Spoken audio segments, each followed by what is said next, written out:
ஏறிய சுனையும் முற்றல் கலையிடை ஏறிய சாரும் பனிமலர் ஏறிய தேனும் காய்ச்சி பாவிடை ஏறிய சுவையும் நனிபசு பொழியும் பாலும் தென்னை நல்கிய குளிரில நீரும் இனியனை என்பேன் எனினும் தமிழை என் உயிர் என்பேன் கண்டீர் என்ற பாரதிதாசனின் வைர வரிகளை தொட்டு என்னை வாழ்வித்துக் கொண்டுள்ள தமிழ் அன்னையை முதலில் வணங்கி இன்று சிறப்பான ஒரு நிகழ்வில் உங்களுக்கெல்லாம் சில கருத்துக்களை சொல்வதற்காக நான் வரவழைக்கப்பட்டுள்ளேன். இன்னைக்கு என்ன நாள்? அவர் முன்னாடி நிறைய சொல்லுவோமே, என்னதான் சொல்லுவோம் சொல்லுங்க? கர்ம வீரர், அடுத்து நல்லா கல்வி கண் திறந்தவர், அடுத்து மதிய உணவு கொண்டு வந்தவர், அடுத்து அவர் பேருக்கு முன்னாடி அடைமொழி கொடுப்போம்ல, என்னெல்லாம் கொடுப்போம்? பெருந்தலைவர் சொல்லிட்டீங்க, கல்வி கண் திறந்தவர் சொல்லிட்டீங்க, அடுத்து கர்ம வீரர், வெரி குட், சூப்பர். அடுத்து சொல்லுங்கடா. படிக்காத மேதை, வெரி குட். அடுத்து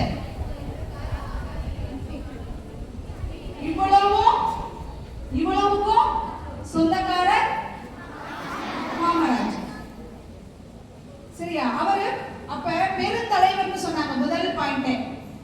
அப்படி ஒரு தலைவரை மட்டும் சிந்திப்பதற்காக, அவர் ஒரு தலைவர் என்ற அடிப்படையில் மட்டும் வைத்து பார்ப்பதற்காக நாம் இந்த நிகழ்வில் கலந்து கொள்ளவில்லை, வரவில்லை. ஒரு தலைவர் அப்படிங்கிறதுக்காக மட்டும் அவரை போற்றுவதற்காக இந்த விழா கொண்டாடப்படவில்லை.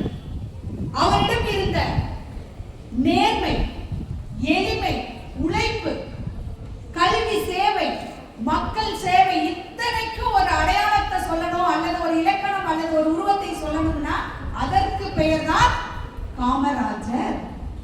இத்தனைக்கும் சொந்தக்காரர் காமராஜர். அப்படிப்பட்ட பெருந்தலைவரை கொண்டாடும் விதமாக தான் நம்ம இன்னைக்கு இந்த விழாவை கொண்டாடிட்டு இருக்கோம். அவர்கிட்ட இருந்து நிறைய விஷயங்கள் கத்துக்கலாம். பொதுவா நம்மளுக்கு என்ன தேவை அப்படின்னா, அவர் கல்விக்காக என்னெல்லாம் பண்ணார், அவர் என்னெல்லாம் உங்ககிட்ட இருந்து எதிர்பார்த்தார். நம்ம அப்பா அம்மா நம்ம கிட்ட எதிர்பார்க்கறாங்கல்ல, என்ன எதிர்பார்க்கறாங்க? என்ன எதிர்பார்க்கறாங்க? நீ நல்ல பெரிய ஆளாகி சம்பாரிச்சு என்கிட்ட கூட நான் சொல்றாங்க. என்ன எதிர்பார்க்கறாங்கப்பா? நல்லா படிக்கணும், அது மட்டும் தான் அவங்க எதிர்பார்க்கறாங்க. நீங்க நல்லா படிக்கணும்ன்றதுக்காக தான் அவங்க கஷ்டப்பட்டு மழைன்னு பார்க்காம வெயிலின்னு பார்க்காம அவ்வளோ கஷ்டப்பட்டு உங்களுக்கு ஃபீஸ் கட்டி இந்த ஸ்கூல்ல சேர்த்து விட்டுருக்காங்க. ஏன் இந்த ஸ்கூல்ல சேர்த்து விடணும்? நிறைய ஸ்கூல் இருக்குல்ல.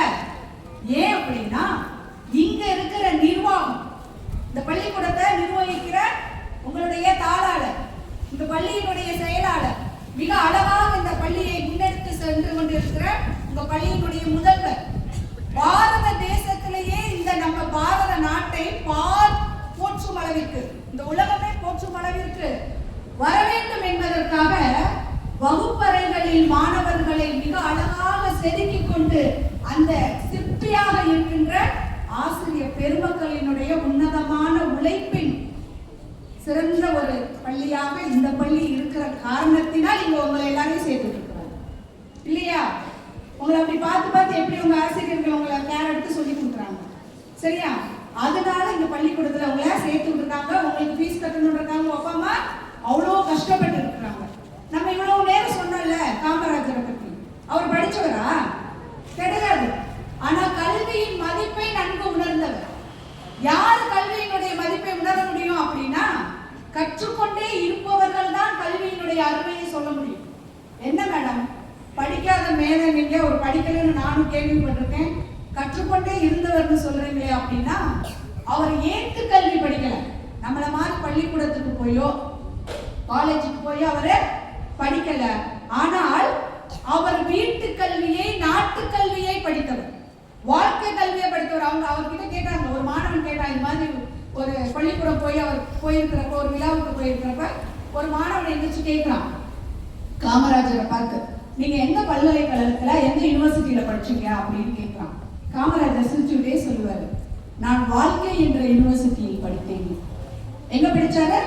வாழ்க்கை என்ற பல்கலைக்கழகத்தில் படித்தவன் நான் அப்படின்னு சொல்லி காமராஜர் சொன்னாராம். அப்போ அவரும் படித்தவர் தான்.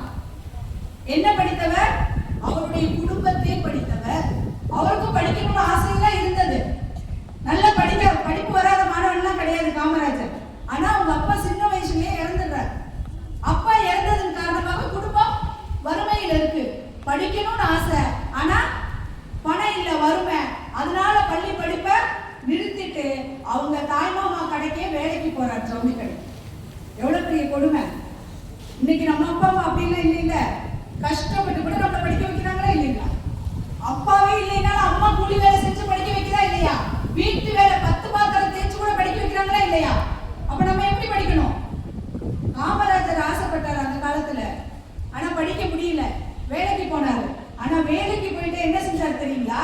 ஜவுளி கடையில வேலை பார்த்தாலும் தினமும் அங்க வருகிற அந்த செய்தித்தாள்களை படிச்சுக்கிட்டே இருப்பாராம். அது மட்டும் இல்ல, எங்கெல்லாம் கூட்டங்கள் நடக்குதோ அங்கெல்லாம் போய் அந்த இடையில நேரம் கிடைக்கிறப்பெல்லாம் போய் அந்த கூட்டத்தை கலந்துட்டு வரோம். ஒரு பக்கம் படிப்பு, நியூஸ் பேப்பர் இதெல்லாம் படிச்சு அறிவை வளர்த்துக்கிறாரு. மற்றவர்கள் பேசுவதை கேட்டு அறிவை வளர்த்துக்கிறார். புரியுதா? இப்படிதான் அவர் படித்து படித்து நாட்டு நடப்பையும் மக்களையும் எல்லாவற்றையும் அப்படி தெரிந்து கொண்ட காரணத்தினால்தான் யோசிச்சார், நம்ம ஏன் படிக்கல? நம்ம குடும்பத்தினுடைய வறுமைக்கு என்ன காரணம்? நான் ஆசைப்பட்டு படிக்க முடியாம போனதுக்கு என்ன காரணம்? என்னுடைய ஏழ்மைக்கு என்ன காரணம்னு யோசிச்சாரு. எல்லாத்துக்கும் ஒரே விடை, அவருக்கு தெரிந்த விடை, கல்வி மட்டும்தான் இது அத்தனைக்கும் தீர்வுன்னு சொல்லி அவருக்கு தோணுச்சு. அதனாலதான் நாட்டை முன்னேற்ற வேண்டும் என்று நினைத்தது அவருடைய இலக்காக இருந்தது. ஆனால் அதற்கு அடித்தளமாக எதை அவர் கையில் எடுத்தாரு அப்படின்னா, கல்வி என்பதுதான் அவருடைய கனவாக இருந்தது. கல்வியினால மட்டும்தான் ஒரு தனி மனிதனையும் உயர்த்த முடியும், ஒரு குடும்பத்தையும் உயர்த்த முடியும், தான் பிறந்த இந்த சமூகத்தையும் உயர்த்த முடியும்.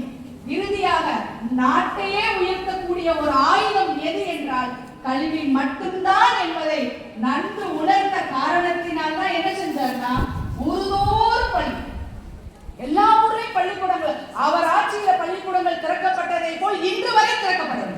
அந்த அளவுக்கு திறக்கப்பட்டது.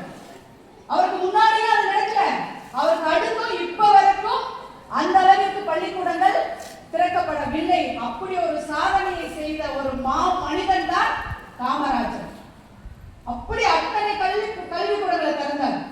கிராமத்துல ஒரு 300 பேர் இருந்தா அந்த கிராமத்துல ஒரு பள்ளிக்கூடம் வேணும்னு திறந்தார். ஏன்னா நாட்டினுடைய முன்னேற்றம் மேல்தட்டு மக்களால் மட்டுமல்ல, கிராமப்புற ஏழைகளினுடைய முன்னேற்றத்திலும் தான் நாட்டினுடைய முன்னேற்றம் இருக்கு அப்படின்னு நினைச்ச காரணத்தினால்தான் கிராமங்கள் தோறும் பள்ளிக்கூடங்களை திறந்தார். பள்ளிக்கூடம் மட்டும் திறக்கல, பார்த்தார். ஒரு முறை கார்ல போயிட்டு இருக்கிறார், அவர் முதல்வராக இருக்கிறப்போ. அப்போ ஒரு சிறுவன் ஆடு மேய்ச்சிருக்கான் வயல்ல. நிப்பாட்டி, என்ன பகல் நேரத்துல பள்ளிக்கூடம் போகாம ஆடு மேய்ச்சிட்டு இருக்கான்னு சொல்லிட்டு டிரைவர்கிட்ட சொல்லி நிப்பாட்ட சொன்னார் காரை.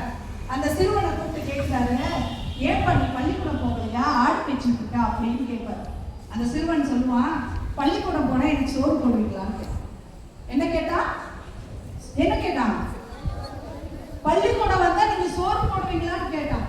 அப்பதான் அவர் புதித்தது, ஓ நம்ம பள்ளிகளை மட்டும் திறந்தா முக்கியம் இல்ல, பிள்ளைகள்லாம் மாணவர்கள் எல்லாம் பள்ளிக்கூடத்துக்கு வரணும், கல்வியை கற்கணும்னா என்ன முக்கியம்? முதலில் அவனுடைய இந்த ஒரு கேள்விப்பட்டிருக்கீங்களா, சங்கம் முக்கியமா சாப்பாடு முக்கியமானு வந்துச்சுல. ஒரு சிறுவன் கிட்ட கேட்பாங்க, கேள்விப்பட்டிருக்கீங்களா தம்பிங்களா? சங்கம் முக்கியமா சாப்பாடு முக்கியமானு கேட்பாங்கல்ல, பார்க்கலையா அந்த ரீல்ஸ் எல்லாம்? பாத்தீங்களா இல்லையா? என்ன சொல்லுவாங்க? சாப்பாடு தான் முக்கியமா. அது மாதிரி படிப்பு முக்கியமா, பசியை போக்குவது முக்கியமான அந்த சிறுவன் கேட்டவுடன் காமராஜர் யோசிச்சாரு. அப்போ படிக்கணும் அப்படின்னா முதல்ல அவனுடைய பசியை போக்க வேண்டும். பசியோட உட்கார்ந்துட்டு கிளாஸ்ல நம்ம உட்கார்ந்து கவனிக்க முடியுமா? அந்த சிந்தனை அந்த சிறுவன் கேட்ட கேள்வியில் காமராஜருக்கு உதித்தது. அந்த அடிப்படையில தான் பள்ளிகள் தோறும் பள்ளிக்கூடங்களை திறந்ததோடு மட்டுமல்லாமல் பள்ளிகளில் மதிய உணவு திட்டத்தை காமராஜர் கொண்டு வந்தார். ஒரே மாதிரி இருக்கணும், ஏற்றத்தாழ்வுகள் இருக்கக்கூடாது. பள்ளிக்கூடத்துல இருக்கிற பிள்ளைங்க, இல்லாத பிள்ளைங்க, ஏழை பணக்கார அப்படின்ற எந்த வேறுபாடும் இருக்கக்கூடாது என்பதற்காக தான் இலவச சீருடையையும் கொண்டு வந்தார்.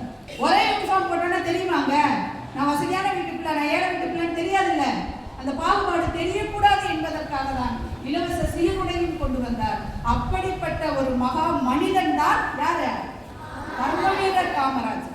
எல்லாரும் வாயில நிறைய பேசலாம், என்ன மாதிரி மைக் பிடிச்சு நிறைய சொல்லலாம், நிறைய அப்படி இப்படின்னு அள்ளி விடலாம். அதெல்லாம் வெறும் சொல்ல அளவுல தான். எத்தனை பேர் சொன்னபடி செய்வாங்கன்னு தெரியாது. அவர் சொல் வீரர் அல்ல, அவர் எப்படிப்பட்ட வீரர்? செயல் வீரர். அதனாலதான் கல்வி கண் திறந்த காமராஜர்னு சொல்றோம். அத்தனாயிரம் பள்ளிகளை திறந்தவர், அத்தனை லட்சக்கணக்கான மாணவர்கள் அந்த கல்வி திறக்கப்பட்டதால், மதிய உணவு வழங்கப்பட்டதால் வெறும் 9 லட்சம் மாணவர்கள் கல்வி கற்ற நிலையில் 49 லட்சம் மாணவர்கள் கல்வி கற்க தொடங்கின ஒரு சகாப்தத்தை உருவாக்கியது. அந்த படிக்காத மேதை காமராஜர். அதனாலதான் அவருடைய காலத்தை அந்த 9.5 ஆண்டுகள் 1954 இருந்து 63 வரைக்கும் 9.5 ஆண்டுகள் தமிழகத்தினுடைய முதலமைச்சராக இருந்த அந்த காமராஜர் ஆண்ட ஆட்சி காலத்தை தான் இன்று வரை தமிழ்நாட்டினுடைய பொற்காலம் என்று போற்றப்படுகிறது. பொற்காலம் சொல் அத்தனை சென்றார்.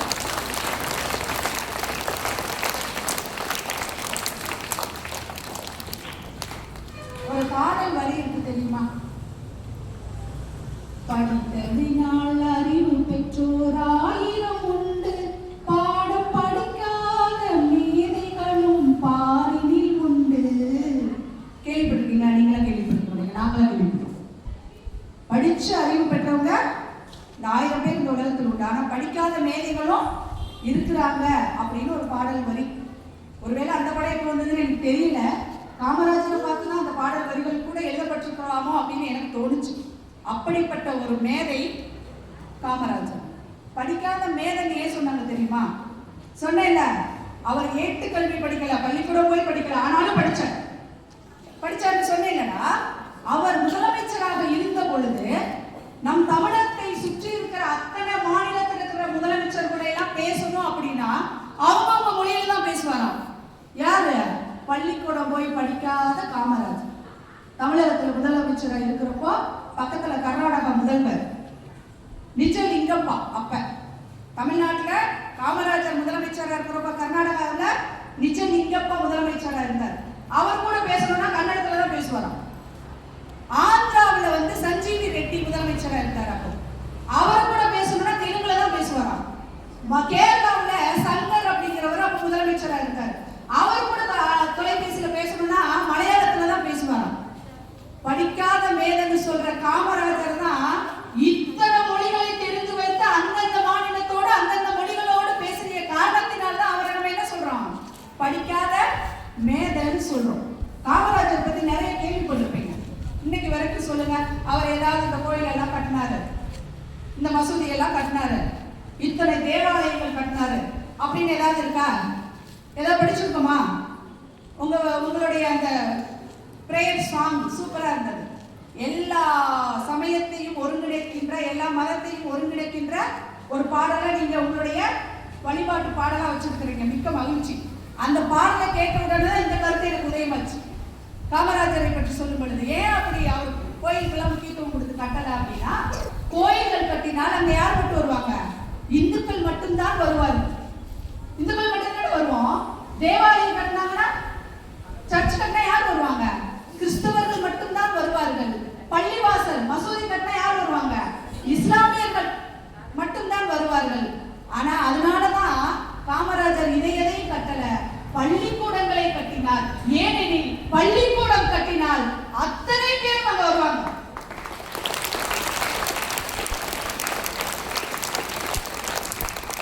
அது மட்டும் இல்ல, காமராஜர் தன் குடும்ப வறுமைக்கு காரணம் என்ன, என்னுடைய ஏழ்மைக்கு காரணம் என்ன, நான் படிக்காம போனதுக்கு காரணம் என்னன்னு தன்னை மட்டும் சிந்தித்தவர் அல்ல காமராஜர்.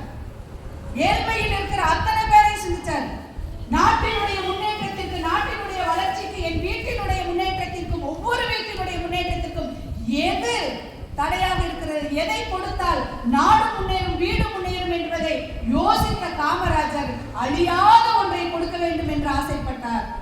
அதுதான் அழியாத சொத்தான கல்வி சொத்தை கொடுக்க வேண்டும் என்று அவர் விரும்பினார். பள்ளிக்கூடங்கள் தோறும் பள்ளிக்கூடங்களை திறந்து அனைவருக்குமான கல்வியை கொடுக்கணும். கல்வி அளிக்க முடியுமா? நம்ம படிச்சதை யாராவது அளிக்க முடியுமா? நேற்று நீ ஒரு போயம் படிச்சிருக்கிற, உங்ககிட்ட இருந்து பிடுங்க முடியுமா? நீ சொல்லக்கூடாதுன்னு சொல்ல முடியுமா? சொல்ல முடியுமா? அழிக்க முடியாது. இப்ப வெள்ளம் வந்துச்சுல, வெள்ளம் வந்துச்சுன்னா நிறைய இடங்கள்ல என்னாச்சு, வீடு பொருள் எல்லாத்தையும் சூறையாடி அடிச்சுட்டு போயிருச்சு. சரியா? இயற்கை சீற்றங்கள், நிலச்சரிவு வருதுல. இப்ப சமீபத்தில் கூட மறுபடியும் வயநாட்டுல நிலச்சரிவு வந்துருச்சுன்னு சொல்றாங்க.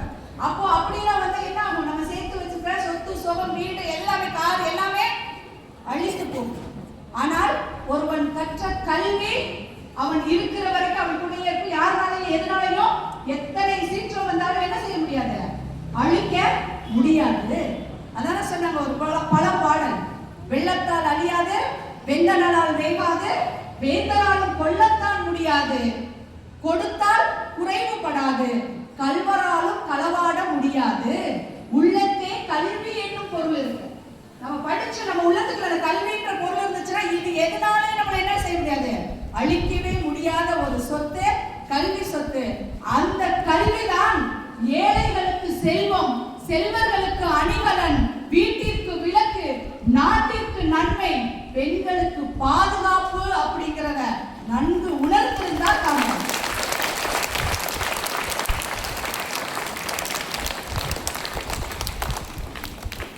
அப்படி கல்வி அவருக்கு கல்விக்கு அடித்தம் அவர் அமைச்சு கொடுக்கல அப்படின்னா இன்னைக்கு நம்ம எல்லாரும் இப்படி வசதியான ஒரு இடத்துல உட்கார்ந்து நல்ல ஒரு பள்ளிக்கூடத்தை தேர்ந்தெடுத்து நம்ம இந்த கல்வியை எல்லோரும் பெற முடியாது.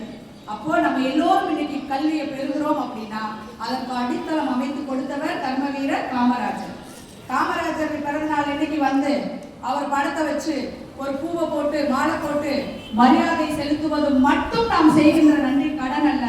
அவர் விட்டு சென்ற, அவர் எதற்காக ஆசைப்பட்டாரோ, மாணவர்கள் எல்லாம் கல்வியால் உயர்ந்து உங்க குடும்பத்தை உயர்த்துவதோடு இந்த நாட்டையும் உயர்த்த வேண்டும் என்று காமராஜர் கண்ட கனவை நனவாக்கினால் தான் நீங்கள் அவர்களுக்கு செய்கிற உண்மையான மரியாதை. செய்வீங்களா? செய்வீங்களா? செய்யலாமா? அவ்வளவு கஷ்டத்திலையும் அவர் படிக்கணும்னு ஆசைப்பட்டாரு. அவ்வளவு துணிக்கடையில வேலை பார்த்துக்கிட்டும் அவர் படிச்சு முன்னேறினாரு. நான் வளர்த்துக்கிட்டாருல அறிவை. இப்ப சமீபத்துல யாரும் யூடியூப் பாக்குறீங்களா? மொபைல் பாக்குறீங்களா? எவ்வளவு நேரம் பாப்பீங்க ஒரு நாளைக்கு? எவ்வளவு நேரம்? half an hour. நீங்க எத்தனை மணி நேரம்? போய் சொல்லுங்க. 2 hours. 2 hours சொல்ல, உண்மையை சொல்லு. 2 hours. 2 hours பார்த்ததுல என்னென்ன கண்டுபிடிச்சீங்க? சமீபத்தில் ஒரு செய்தி பாத்தீங்களா? ஆடு மேய்ச்சிட்டு இருந்த பொண்ணு மகாராஷ்டிரா மாநிலத்துல வார்தா மாவட்டத்தினுடைய ஆட்சியாளராக தேர்ந்தெடுக்கப்பட்டிருக்கிறார். எத்தனை பேர் பாத்தீங்க? ஆடு மேய்ச்சிட்டு இருந்த பொண்ணுப்பா. ஈரோடு மாவட்டத்துல சத்தியமங்கலத்துல வறுமையின் காரணமாக ஆடு மேய்ச்சி கொண்டே அரசாங்க பள்ளியில் படித்த மாணவி.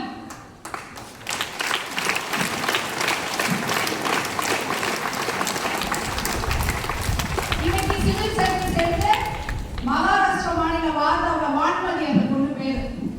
சிவில் சர்வீஸ் எழுதி மகாராஷ்டிரா வார்தா மாவட்டத்தினுடைய ஆட்சியராக தேர்வாயிருக்கு. இங்க எத்தனை பேர் ஆடு மேய்ச்சிட்டே படிக்க வரீங்க? இல்ல ஏதாவது போய் சாயந்தரம் பார்ட் டைம் ஜாப்